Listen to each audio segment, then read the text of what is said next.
سائر في طريق الحق يا جند الله جند الله جند الله جند الله. بسم اللہ الرحمن الرحیم نحمدہ ونصلی علی رسولہ الکریم اما بعد. گزشتہ نشست میں زکوٰۃ کی اہمیت سے متعلق قرآن اور حدیث کی روشنی میں کچھ ضروری گفتگو کی تھی، اور اسی کے ساتھ ساتھ یہ بات ذکر کی تھی کہ 4 موضوع پر ہمیں گفتگو کرنی ہے. نمبر 1 اموال زکوٰۃ، نمبر 2 زکوٰۃ کا نصاب، نمبر 3 زکوٰۃ کی شرائط، اور نمبر 4 زکوٰۃ کے مصارف یعنی زکوٰۃ لینے کا مستحق کون کون ہے، وغیرہ وغیرہ. ان میں سے کچھ موضوعات پر بات پچھلی نشست میں ہو گئی ہے. زکوٰۃ کے چونکہ مسائل بہت زیادہ پیچیدہ ہیں، اس لیے ہر جزیوں کو بیان کرنا وہ از حد مشکل ہے. البتہ وہ کامن باتیں، وہ عام فہم باتیں، وہ ضروری باتیں کہ جس کی ضرورت ہر عام اور خاص کو پڑتی ہے، اس کو کلیئر کرنا ضروری ہے.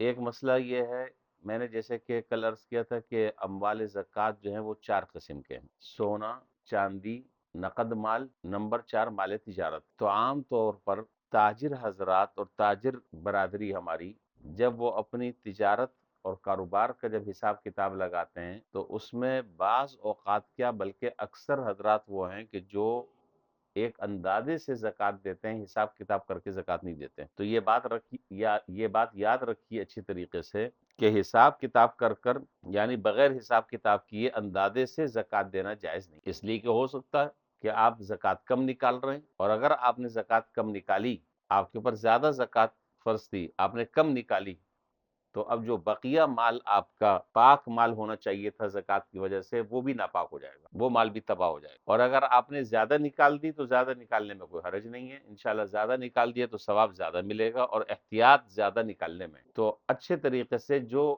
آپ کے پاس سامان موجود ہے دکان میں، اس کی جو کرنٹ ویلیو ہے، تھوک کا حساب لگا کر، اس کا حساب کتاب کر اس کی زکوٰۃ دینی چاہیے. دوسرا مسئلہ یہ ہے کہ بیوی کے زیورات اور سونے چاندی کے حکم، زیورات پر شرعاً کیا حکم ہے زکوٰۃ کا. اس میں 2 صورتیں ہیں. ایک صورت یہ ہے کہ اگر بیوی کے پاس زیورات، سونا چاندی نصاب کے برابر ہو یا اس سے زائد ہو، اور وہ ان چیزوں کی مالک بھی ہو اور اس پر سال بھی گزر چکا ہو، تو ایسی صورت میں عورت کے ذمے زکوٰۃ دینا واجب ہے. عورت کی زکوٰۃ جو ہے وہ شوہر نہیں ادا کرے گا. البتہ اگر شوہر ادا کرنا چاہے بیوی کی زکوٰۃ تو اس کو بتلا کر ادا کر دے، یہ اس کا احسان اور تبرع ہوگا، لازم نہیں ہے شوہر پر. دوسری صورت اس مسئلے کی یہ ہے کہ فرض کریں کہ ایک عورت ہے، اس کے پاس زیورات، سونا چاندی، میں نے پچھلی نشست میں عرض کیا تھا کہ سونا 7.5 تولہ نصاب ہے، لیکن ایک شرط کے ساتھ کہ اس 7.5 تولے کے علاوہ اس کے پاس 1 روپیہ نہ ہو. 52.5 تولہ چاندی، فرض کریں کہ اس کے پاس تھوڑا سا تولے سے بھی کم چند گرام جو ہے وہ سونا ہے، چند گرام اس کے پاس چاندی ہے. اگر سونے کا نصاب دیکھا جائے تو وہ 7.5 تولہ نہیں بن رہا، چاندی کے حساب سے دیکھا جائے تو چاندی کے حساب سے 52.5 تولہ چاندی نہیں بن رہی. اب کیا ہوگا؟ تو یہ دیکھا جائے گا کہ تھوڑا سا اس کے پاس سونا ہے، تھوڑی سی اس کے پاس چاندی ہے، لیکن دوسرے جو اموال زکوٰۃ ہیں، مثال کے طور پر کیش زیادہ ہے، ضرورت سے زائد سامان بہت سارا ہے، ان کی مجموعی مالیت اگر لگائی جائے سب کی تو وہ 52.5 تولہ چاندی کے برابر اس کی قیمت پہنچتی ہے.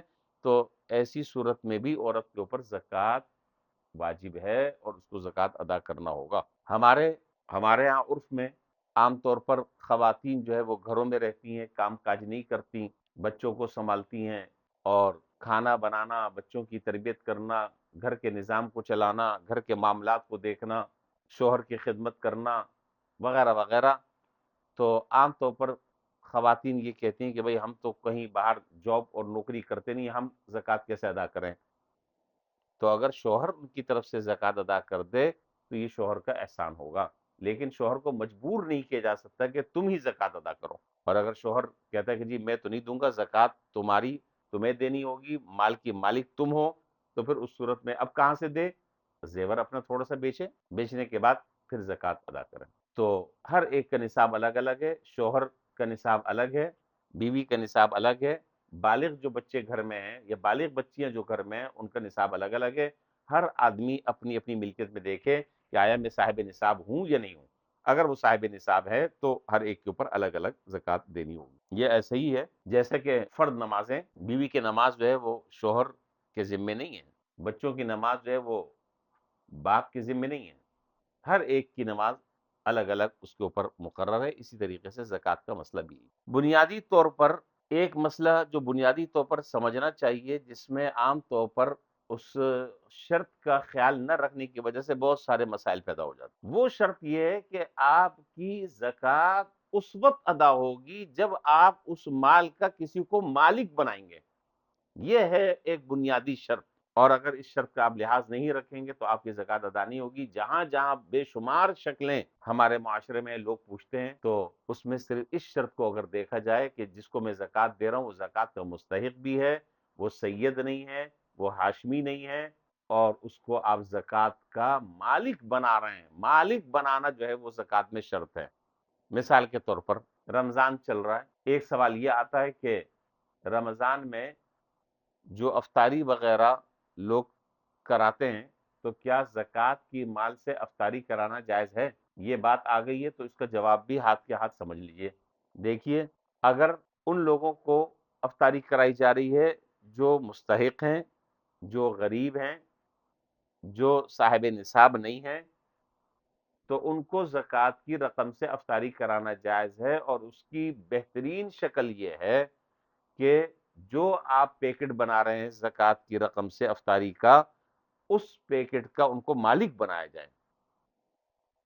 ان کی مرضی وہ یہاں بیٹھ کر کھائیں، ان کی مرضی وہ گھر لے کر جائیں۔ اگر آپ نے مالک نہیں بنایا تو آپ کی زکوٰۃ ادا نہیں ہوگی، اور اگر اس دسترخوان پر جو ہے وہ صاحب نصاب آدمی بھی بیٹھ رہا ہے، مالدار آدمی بھی بیٹھ رہا ہے، اور آپ زکوٰۃ کی رقم سے افطاری کرا رہے ہیں، تو اس کے لیے کھانا جائز نہیں ہے، اس کے لیے کھانا جائز نہیں ہے۔ اس لیے ان چیزوں کا ذرا سا خیال رکھ لینا چاہیے۔ اچھا جی، ایک مسئلہ یہ میں نے پچھلی نشست میں یہ بات کی تھی کہ زکوٰۃ کا مہینہ نہیں ہوتا، اور بہت تفصیل کے ساتھ میں نے یہ بات عرض کی تھی کہ زکوٰۃ کا مہینہ نہیں ہوتا بلکہ زکوٰۃ کی تاریخ ہوتی ہے۔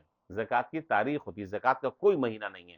تو اب ایک آدمی کہتا ہے کہ جی آپ نے یہ بات کی، میرے بات سمجھ میں آ گئی، لیکن اب تک کہ میں تو زکوٰۃ جو ہے وہ ایسی اندازے سے کبھی کسوت ادا کر لیتا ہوں، کبھی کسوت ادا کر دیتا ہوں، مجھے اپنی زکوٰۃ کی تاریخ یاد نہیں ہے، تو اب تک جو ہو چکا، اگر کم ادا کیا ہے تو اندازے سے کچھ زیادہ دے دے، لیکن آئندہ کے لیے کوئی تاریخ جو ہے وہ متعین کر لینی چاہیے۔ تاریخ متعین کر لے گا تو انشاءاللہ اس میں فائدہ ہے۔ اسی طریقے سے جو رشتہ دار ہیں، مساکین، رشتہ دار غریب، رشتہ دار فقیر، رشتہ دار ضرورت مند، ان کو زکوٰۃ دی جا سکتی ہے، اور ان کو زکوٰۃ دینے میں دوہرا اجر اور دوہرا ثواب ہے۔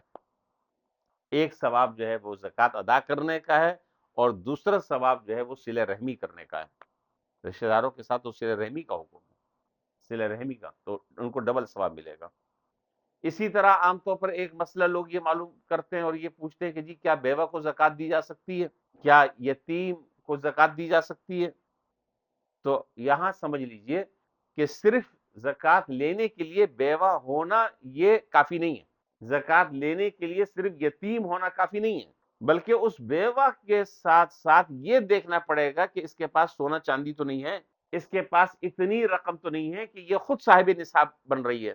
اگر ایسی صورت ہوگی تو اس صورت میں اگرچہ وہ بیوہ ہے لیکن وہ صاحب نصاب ہے، تو اس کو زکوٰۃ دینا جائز نہیں ہے۔ اگر زکوٰۃ دیں گے تو زکوٰۃ ادا نہیں ہوگی۔ تو بنیادی طور پر صرف بیوہ ہونا کافی نہیں ہے، بلکہ اس کا مستحق زکوٰۃ ہونا وہ شرط ہے، اور مستحق زکوٰۃ ہونے کا مطلب یہ ہے کہ اس کی ملکیت میں 52.5 تولہ چاندی یا اس کی قیمت کے بقدر نہ سونا ہو، نہ چاندی ہو، نہ مال تجارت ہو، نہ نقد رقم ہو، وغیرہ وغیرہ، جس کی تفصیل آپ کے سامنے میں نے ذکر کر دی۔ یہی مسئلہ جو ہے وہ یتیم کا بھی ہے۔ ایک مسئلہ یہ پیش آتا ہے کہ فرض کریں کہ کسی آدمی نے کسی سے قرضہ لیا، 1 لاکھ روپے قرض لیا، یا 2 لاکھ روپے فرض کر لیں قرض لے لیا۔ اب جس نے قرض لیا ہے وہ ادا کرنے کی سکت نہیں رکھتا، یا ادا کر سکتا ہے لیکن ٹال مٹول کر رہا ہے۔ اب جو آدمی زکوٰۃ ادا کرنے والا ہے اب وہ یہ سوچ رہا ہے کہ میں نے جو 2 لاکھ روپے یا 1 لاکھ روپے میں نے زکوٰۃ میں نے جو اس کو قرض دیا ہے اب وہ پیسے تو مجھے مل نہیں رہے، لہذا اب میں ایسا کرتا ہوں کہ میں اپنے مال میں سے یہ 1 لاکھ یا 2 لاکھ روپے میں منہا کر کر زکوٰۃ کا حساب لگاتا ہوں، میں وہ تو مجھے پیسے دے نہیں رہا، وہ تو ٹال مٹول کر رہا ہے، لہذا میرے اگر 5 لاکھ روپے زکوٰۃ کے بن رہے ہیں، میرے اوپر 5 لاکھ روپے زکوٰۃ دینی ہے، تو اب ایسا ہے کہ میں 2 لاکھ روپے وہ منہا کر دیتا ہوں اور 3 لاکھ روپے اب میں زکوٰۃ میں دوں گا۔ تو یاد رکھیے کہ ایسا کرنا جائز نہیں ہے۔ کیوں جائز نہیں ہے؟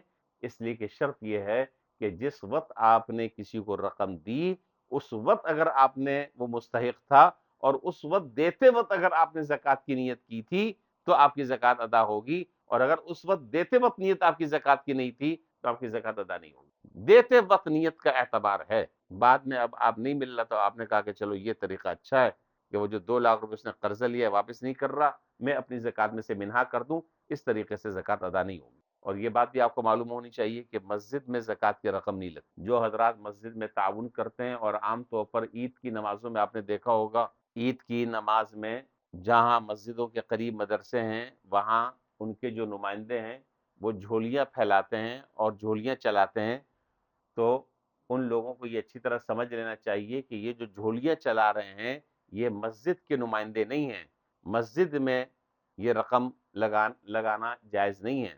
زکوٰۃ کی یا فطرے کی ان کو بھی وضاحت کر دینی چاہیے کہ یہ جو نمائندے ہیں یہ مسجد کے نمائندے نہیں ہیں بلکہ یہ مدرسے کے ہیں۔ بس اوقات آدمی زکوٰۃ کی رقم جو ہے وہ ان کو دے رہا ہے مسجد میں لگانے کی نیت سے، یہ فطرہ دے رہا ہے مسجد میں لگانے کی نیت سے، زکوٰۃ ادا نہیں ہوگی۔ مدرسے میں بھی اور ہر مدرسے میں جو ہے وہ زکوٰۃ نہیں لگتی، اس کی بھی تفصیلی شرائط ہیں، اس کے بھی مختلف احکامات ہیں اور اس کی بھی بڑی شرعی اور قانونی باریکیاں ہیں، اس کا لحاظ رکھنا چاہیے۔ اللہ تعالی ہمیں صحیح طریقے سے اس فریضے کو انجام دینے کی توفیق عطا فرمائے۔ انشاءاللہ بقیہ کچھ مسائل رہ گئے وہ پھر اگلی نشست میں انشاءاللہ بیان ہوں گے۔ وآخر دعوانا ان الحمدللہ رب العالمین۔ سائر في طريق الحق يا جند الله جند الله جند الله